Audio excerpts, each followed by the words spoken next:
말씀은 신약성경 마가복음 10장 46절에서 52절까지입니다. 신약성경 72페이지 말씀을 읽겠습니다. 저희가 여리고에 이르렀더니 예수께서 제자들과 허다한 무리와 함께 여리고에서 나가실 때에 디메오의 아들인 소경거지 바디메오가 길가에 앉았다가 나사렛 예수시란 말을 듣고 소리질러 가로되 다윗의 자손 예수여 나를 불쌍히 여기소서 하거늘 많은 사람이 꾸짖어 잠잠하라 하되 그가 더욱 심히 소리질러 가로되 다윗의 자손이여 나를 불쌍히 여기소서 하는지라. 예수께서 머물러 서서 저를 부르라 하시니 저희가 그 소경을 부르며 이르되 안심하고 일어나라 너를 부르신다 하매 소경이 겉옷을 내어버리고 뛰어 일어나 예수께 나아오거늘 예수께서 일러 가라사대 내게 무엇을 하여 주기를 원하느냐. 소경이 가로되 선생님이여 보기를 원하나이다. 예수께서 이르시되 가라 내 믿음이 너를 구원하였느니라 하시니 저가 곧 보게 되어 예수를 길에서 쫓으니라. 아멘.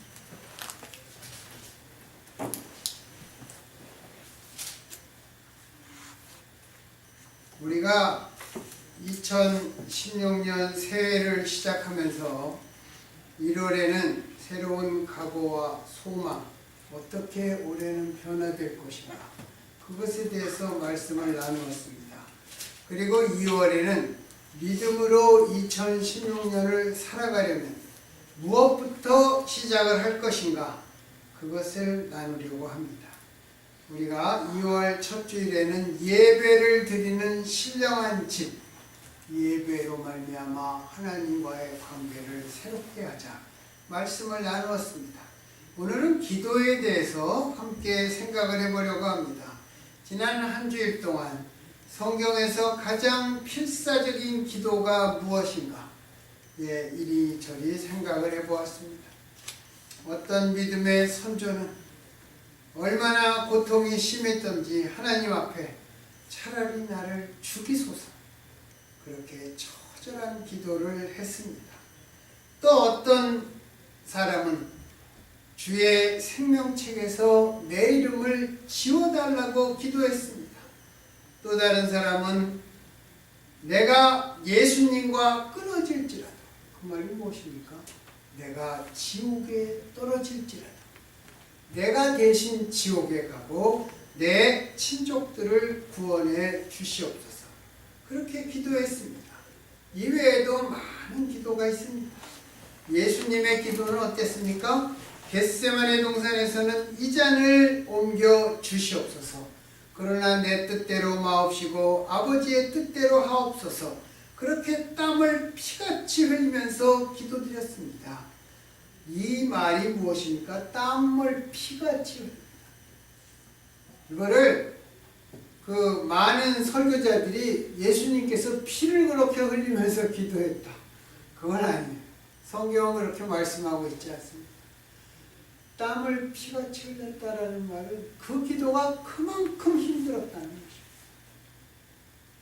여러분, 기도에 정말 성령 충만한 기도를 한다든지 힘든 기도를 할 때 우리의 온몸에서 땀이 쫙 흐르는 그런 경우가 있습니다. 예수님께서 그렇게 힘든 기도를 하셨다는 것입니다. 예수님 공생의 기간 동안에 예수님께서 제자들을 앞에 놓고 아버지여 내 말을 항상 들으시는 것을 감사합니다. 그리고 나사로를 살렸어요. 예수님이 항상 기도하고 움직이셨다는 것입니다.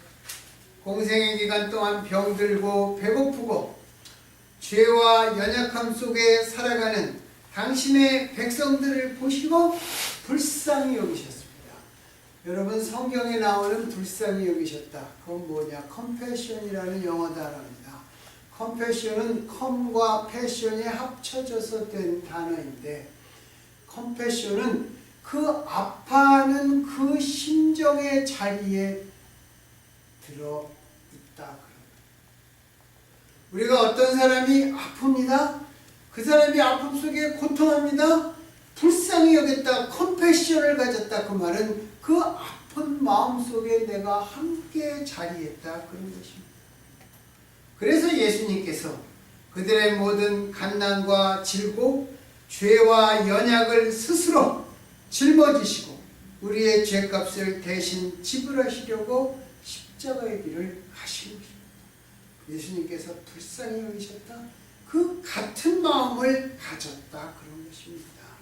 여러분, 우리가 우리 주변에서 그렇게 고통당하는 사람이 있을 때 그냥 옆에서 보고 안 됐다, 아프겠다, 얼마나 힘들까. 그렇지, 그거보다 한 발 더 가까이 가서 아파하는 그 마음과 함께하는 그 심정이 나한테 있다 그런 것입니다. 그것을 가져야 될 것입니다.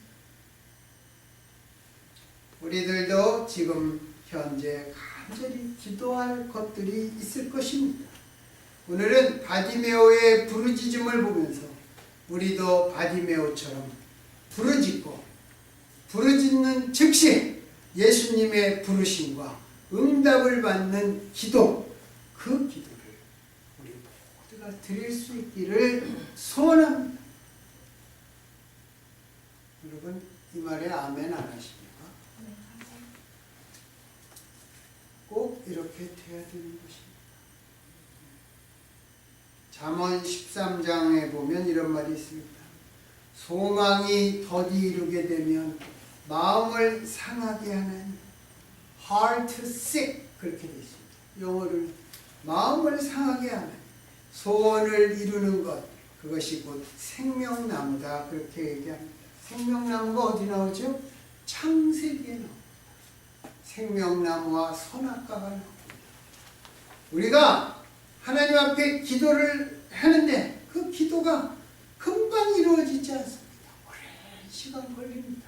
물론 그동안 주께서는 우리를 연단하시죠.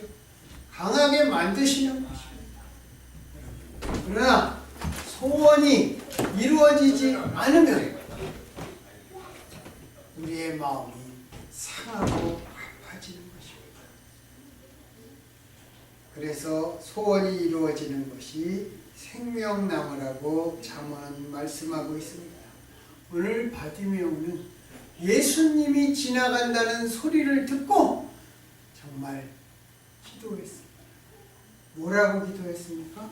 성경의 많은 부분이 보면 바디메오뿐만이 아니라 자식이 간질이 들려서 물에 던져지고 불에 던져지는 사람, 또 그 수로보니게 여인의 딸, 다 뭐라고 그랬습니까? 불쌍히 여겨 주시옵소서. 영어로는 mercy on me입니다. 여러분, 우리의 이 바디메오가 정말 선생님이여 나를 불쌍히 여겨 주시옵소서. 우리가 불쌍히 여겨달라는 그 말로 주님의 발걸음을 붙잡아야 할 것입니다. 예수님 당시 유대 사회에서는 유명인사가 어떤 지역을 방문하면 길을 걸어가면서 그 지역의 사람들과 대화도 주고받고 또 질문하면 질문도 받고 가르침을 주었다고 합니다. 오늘 본문은 예수님께서 십자가에 달리시기 위해서 예루살렘을 향해서 가시는 길에 종려나무 성읍이라는 여리고를 통과하고 계셨던 것입니다. 많은 사람들이 선지자 예수의 말씀을 듣기 위해 예수께서 지나가시는 길을 함께 따라가고 있었습니다. 여리고는 예루살렘에서 24km밖에 떨어지지 않은 곳입니다. 그래서 유월절을 지키기 위해 예루살렘으로 향하는 수많은 사람들이 머물거나 지나고 있었을 것입니다. 이때 바디메오라는 소경거지가 성 북문 근처 길가에 앉아 구걸하면서 정말 시끄러운 소리를 들었습니다. 그는 소경이었기 때문에 아주 작은 소리까지 잘 들을 수 있었을 것입니다. 그래서 수많은 사람들의 뒤섞인 소리와 웅성거림 가운데 어떤 사람의 가르침의 음성과 군중들의 질문과 반응을 들었습니다. 바디메오는 지나가는 사람에게 물었습니다. 누가 지나가고 있습니까? 그러자 어떤 사람이 나사렛 예수가 지나가신다. 그것을 듣는 순간 바디메오는 소리치기 시작했습니다. 다윗의 자손 예수여, 나를 불쌍히 여기소서. 그는 한 번이나 두 번 하고 그친 것이 아니라 목이 터져라 계속 부르짖었습니다. 그 소리가 어찌나 컸던지 사람들은 예수님의 말씀을 제대로 들을 수 없었습니다. 그래서 사람들은 야 이놈아 조용히 해. 너 때문에 선생님의 말씀을 들을 수가 없다. 그러면서 조용히 하라고 하였습니다. 그러면 그럴수록 바디메오는 더욱더 크게 부르짖었습니다. 다윗의 자손 예수여, 나를 불쌍히 여기소서. 다윗의 자손 예수여, 나를 불쌍히 여기소서. 바디메오가 평소 길가에 앉아서 사람들에게 구한 자비는 동량이었습니다. 돈 몇 푼 받는 것이었지만 그가 나사렛 예수에게 구한 것은 광명이었습니다. 그는 소문을 통해서 자기가 예수님께 구해야 할 것이 광명이라는 것을 알았습니다. 예수가 자신의 눈을 뜨게 해줄 것을 확실히 믿고 있었습니다. 예수께서 지금 이 길을 지나가면 다시는 돌아오지 않는다는 것도 바디메오는 알고 있었습니다. 그래서 지금이 유일한 기회요, 처음이자 마지막 기회였습니다. 구약에 보면 뭐라고 나옵니까? 너희는 하나님께서 가까이 계실 때 그들을 찾으라, 그렇게 말씀하고 있습니다. 그러한 기회가 평생에 단 한 번 바디메오에게 온 것입니다. 앞을 못 보는 암흑의 세계에서 벗어나려는 한 맺힌 절규를 그 누구도 가로막을 수 없었습니다. 바디메오는 그 누구에게도 빼앗길 수 없는 그 기회를 절대로 놓칠 수 없었습니다. 바디메오 주변에는 바디메오보다 더 상태가 나쁜 사람들도 있었을 것입니다. 바디메오는 소경뿐이었지만 소경에 귀머거리도 있었을 것입니다. 소경에 안진뱅이도 있었을 것이고 소경에 겉옷조차 없는 더 가난한 거지들도 있었을 것입니다. 그럼에도 바디메오는 자기가 가장 절박한 거지인 것처럼 부르짖고 또 부르짖고 계속 부르짖었습니다. 언제까지 부르짖었습니까? 예수님께서 자기를 부르실 때까지 부르짖었습니다. 예수님께서 자기를 불쌍히 여기시기를 바라면서 계속 부르짖었습니다. 그는 자기 주위에 있는 자기와 처지가 비슷한 그런 불쌍한 사람들을 위해서 부르짖은 것이 아닙니다. 그는 바로 자기 자신을 위해 부르짖은 것입니다. 여러분, 참으로 중요한 가르침이 여기에 있습니다. 우리가 주님께 가장 먼저 부르짖어야 할 대상은 바로 나입니다. 나를 위해서 여러분 간절히 부르짖으세요. 내 이웃이 아닙니다. 오늘날 우리가 공개적으로 모여서 기도 제목을 내라고 하면 자기 자신의 절박한 기도 제목보다 다른 사람, 이웃, 친구, 세상을 위한 그러한 기도 제목을 내놓습니다. 물론 이것도 필요한 것이죠. 하지만 가장 기본적인 기도, 가장 크게 부르짖는 기도, 가장 절박한 심정을 가지는 기도는 바로 나에 대한 기도입니다. 사무엘 선지자의 어머니 한나처럼 아무리 그 엘리 제사장 앞에서 어떻게 했어요? 입술만 움직였잖아요. 자기 자신의 그 기도, 아들을 주시옵소서. 그것을 제사장 앞에서 큰 소리로 기도할 수 없었어요. 왜? 당시에는 자식이 없으면 하나님의 저주받은 사람으로 쳤기 때문에 그냥 입술만 움직이니까 엘리가 뭐라 그랬어요? 너 술 취했지? 이렇게 말했습니다.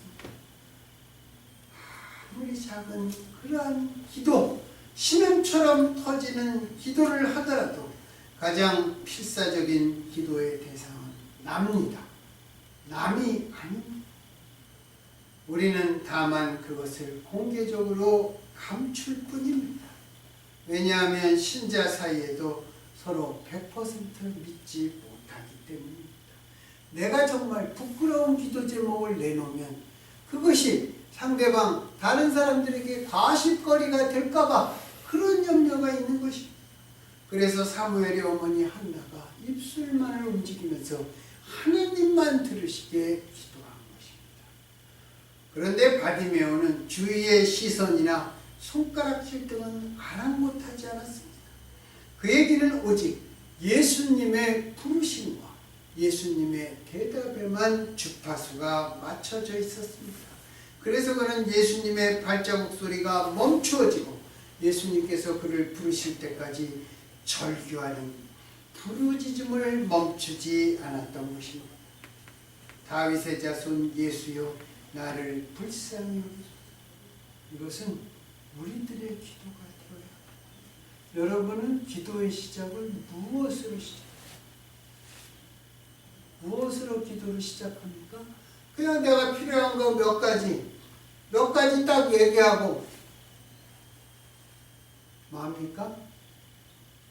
우리가 기도의 여러 가지 유형과 기도를 어떻게 해야 되나 그것을 알려면 성경을 알아야 돼요. 성경 속에 부르짖는 사람들이 수도 없이 나오거든요. 그 중에 나하고 비슷한 사람들이 분명히 있습니다. 그것을 가지고 기도하고 매달리는 것입니다. 바디메오는 나를 불쌍히 여기소서 그 절규를 계속 반복했습니다. 성경에 보면 중언부언하지 말라고 그러죠. 그렇지만 이 절규는 중언부언이 아닙니다. 이것은 영혼의 절규입니다. 제가 언제 한번 얘기했을 것입니다. 저희 그 믿음의 형제 옛날 조지아텍에서 그 김영재 목사님 그리고 그 다음에 인도아 목사님 그렇게 이어서 성경 공부를 같이 한 사람들이 몇 명 있는데 지금도 한국 가면 그 사람들을 제가 꼭 만납니다. 한 명은 너무 먼 곳에 있어서 못 만나고 둘을 꼭 만나요. 그 중에 한 사람이 박사를 하고 싶은데 박사과정에서 리젝트가 됐어요. 처음에 여기 랭귀지로 와갖고 이제 박사과정을 들어가려고 그랬다가 리젝트가 됐어요. 나중에 기도하는데 딱 한마디밖에 안 해요. 글자도 한마디. 왜? 그걸 2시간 동안 했어요. 저랑 같이 기도. 돌이 옆에서 기도는 제가 했어요. 왜? 대들듯이 기도했어요. 그러다가 나중에 2시간 다음에 딱 그러는 거예요.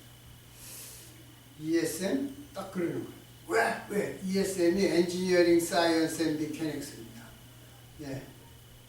그게 조지아텍에서 메커니컬 엔지니어링이 있고 ESM이 따로 있어요. ESM은 우리나라 말로 하면 기계설계학과라고 하는 게 비슷할 것입니다. 그래서 나중에 ESM? 딱 그러는 거예요. 근데 그 다음날 ESM에 갔더니 우리는 GR이 안 봐도 돼. 그래갖고 박사과정 딱 들어갔어요. 그래서 나중에 ESM이 기계과랑 다 합쳐졌어. 네, 그래서 기계공학 박사가 됐어요. 지금 한국에서 뭘 했냐면 그 바이오메카닉스를 했는데 그게 3분야가 있어요. 그때도 알았는데 이제 한 분야를 하면 어디서 졸업을 했어요. 한국의 표준연구소에 가서 다른 분야를 했고 지금 현재 머물고 있는 대학에서 또 다른 분야를 했어요. 3분야를 다 할 수 있는 사람은 그 사람밖에 없어요. 지금 한국에서 아직까지. 그래서 학회를 하면 그 대학도 그 공부 못하는 사람들이 많이 가는 대학을 나왔어요. 그래서 여기서 학교 다닐 때는 다른 사람들이 우습게 한 가지 간과한 게 있습니다. 하나님을 열심히 정말 어떤 때는 참 본받지 못할 정도로 열심히 성가대 지휘를 했는데 한 달에 그때 교회에서 250불씩 줬어요. 그거를 그냥 그대로 다시 연보하는 거예요. 자기는 저기 조지아텍 뒤에 태구 뒤에 차도 없어갖고 걸어서 거기 가서 일하고 밤에 걸어서 그러면서 공부했습니다. 하나님은 그렇게 열심히 해주셨어요. 혹시 저희 집에서 그 성엽이라는 아이 보셨어요? 성엽이 아빠입니다. 그래갖고 지금도 가면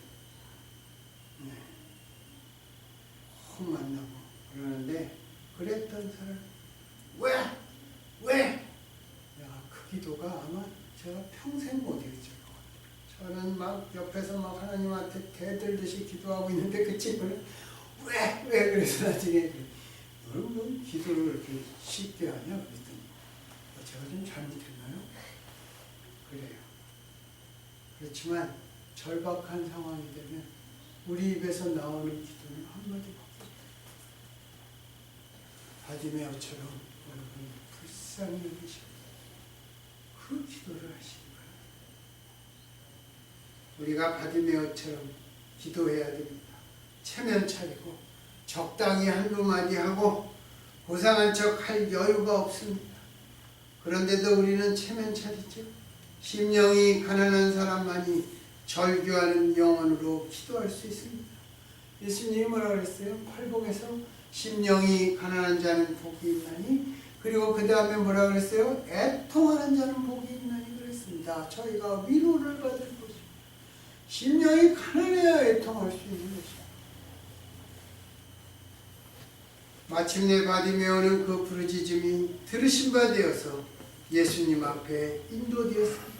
주께서 물으셨습니다. 내가 너에게 무엇을 하여 주기를 원하느냐?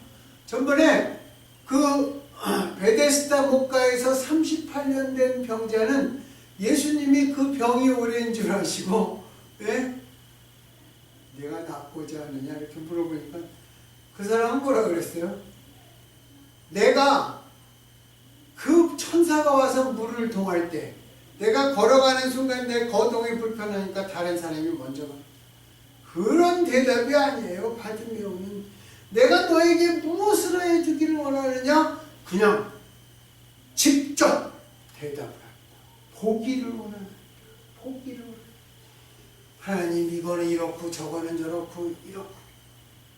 바디메오가 그렇게 말을 시작을 했다면 예수님의 발걸음은 여리고를 벗어났을 것입니다. 주여 보기를 원하나이다. 바디메오가 볼 수만 있게 된다면 그는 더 이상 거지로 살 필요가 없었습니다. 그는 보는 것, 그거 하나만 해결되면 모든 것이 풀리는 근본적인 그러한 것을 구하고 있었습니다. 저는 솔로몬이 하나님께 드렸던 기도와 1000번째 그리고 바디메오의 기도를 비교해 봅니다. 우리는 솔로몬의 기도를 훌륭하다고 생각합니다. 참으로 아름다운 미석으로 지어지고 금으로 치장한 그 성전을 만들고 솔로몬이 거기서 짐승 1000마리를 번제로 드리고 기도했어요. 물론 하나님이 그것도 받으셨습니다. 솔로몬의 기도가 훌륭한 게 이런 것입니다. 제가 건축한 이전이라고. 감히 하나님께서 이런 곳에 거하시겠습니까? 하늘과 하늘 위에 하늘이라도 하나님이 거하시겠습니까? 그럼에도 하나님께서 거하시고 1000번제를 드리고 그 마음 안에 겸손이 있어서 그 기도가 훌륭한 기도입니다. 하지만 우리에게 근본적으로 필요한 기도는 바디메오의 기도일 것입니다. 여러분, 솔로몬의 자리에는 누구나 서고 싶어 합니다. 그죠? 안 그러겠습니까? 솔로몬의 자리, 모든 사람들이 정말 그 추앙하는 자리, 모든 사람들에게 칭송을 듣는 자리, 모든 사람 앞에 나서는 자리에는 누구나 다 서고 싶어 합니다. 그러나 바디메오의 자리에는 아무도 서고 싶어 하지 않습니다. 욥의 고통의 자리에도 누구든지 서고 싶어 하지 않습니다.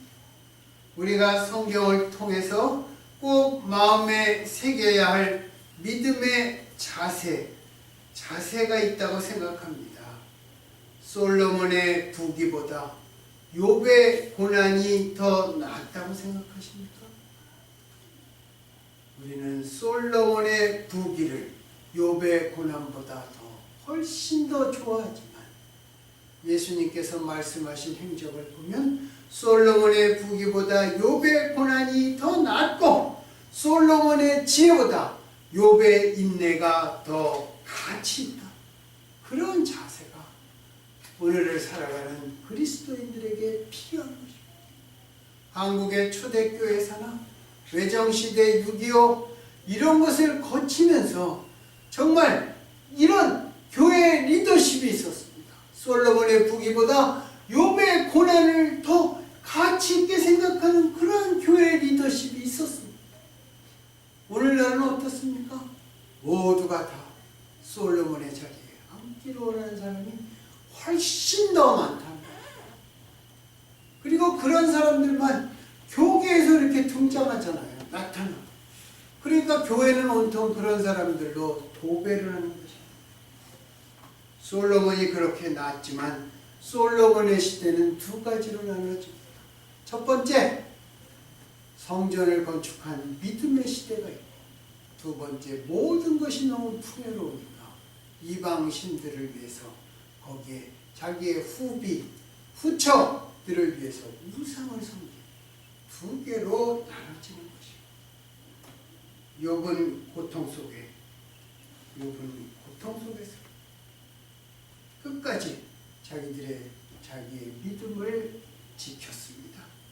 바디메오는 그 절규 속에서 예수님의 부르심을 받고 그 눈이 떠졌습니다.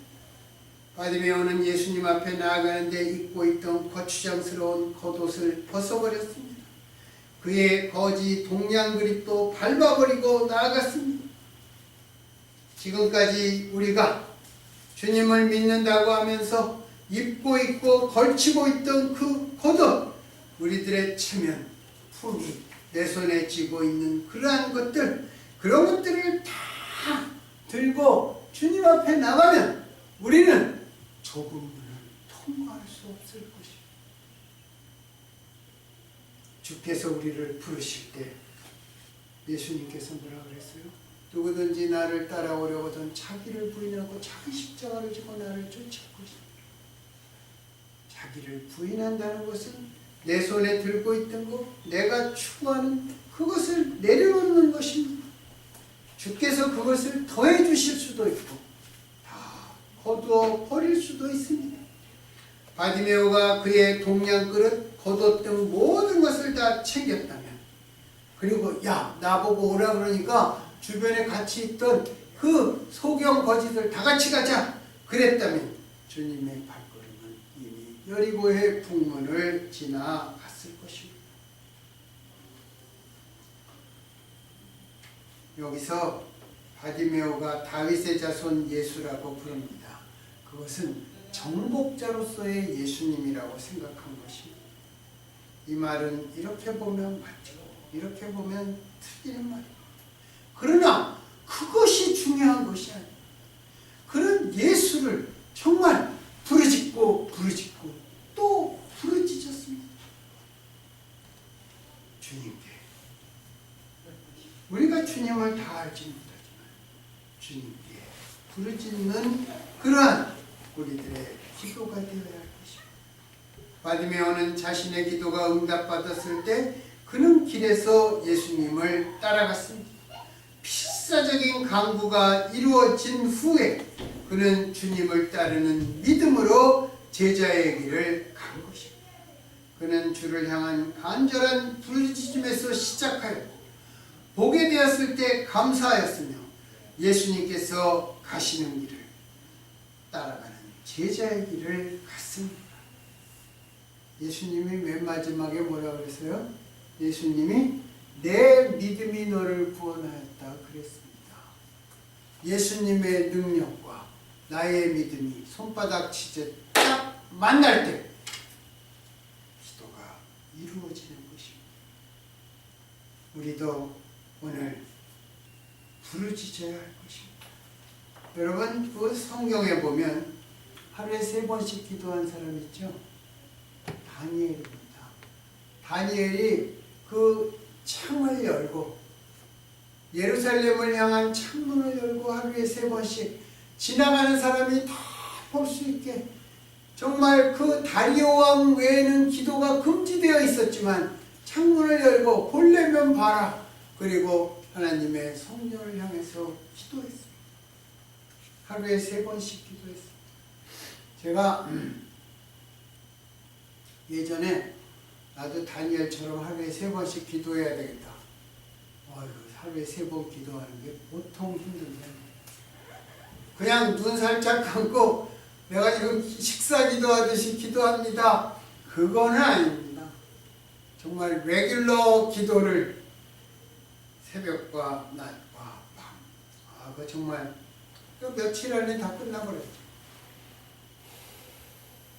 엘리야 선지자는 어떻게 했습니까? 갈멜산 꼭대기에 올라가서 7번을 머리를 무릎 속에 쳐박고 간절히 기도했습니다. 성경에서 너희는 부르짖는 만한 때에 부르짖으라, 이렇게 말씀합니다. 부르짖으라고 얘기하는 것입니다. 부르짖으라고. 바로 나를 위해, 내 문제를 가지고 예수님께서 걸음을 멈추시도록, 예수님이 아무리 먼 데 있어도 우리 가까이 오시도록 필사의 간구로 부르짖어야 할 것입니다. 그리고 그 간구가 응답되었을 때 간증보다 더 급한 것은 주님을 따라가는 우리들의 길입니다. 여러분, 올 한 해 정말 우리 다 같이 필사적으로 부르짖어 봅시다. 기도는 참 힘이 들어요. 기도는 하려고 새벽에 일어나서 딱 앉으면 힘이 듭니다. 그냥 다른 거 했으면 좋겠다, 그런 생각이 들 정도로 어떤 때는 몸이 피곤할 때도 있습니다. 하나님께서 쉬지 않으시니까 우리도 정말 기도를 멈추어서는 안 될 것입니다. 사무엘은 뭐라고 그랬어요? 기도를 멈추는 것을 죄라고 그랬어요. 사무엘이 이스라엘 민족을 향해서 내가 너희를 위하여 하나님께 간구하기를 멈추는 죄를 범하지 않겠다, 그렇게 얘기했어요. 우리를 부르시고 가장 필요하고 절박한 것이 해결되는 그러한 도구로서의 우리들의 필사적인 부르짖음, 믿음의 부르짖음, 그것이 터지는, 그래서 바디메오의 부르짖음을 들으신 예수님께서 우리의 기도를 응답해 주시는 이 2016년, 그리고 특별히 이 겨울과 봄 사이가 되기를 예수님 이름으로 축원합니다.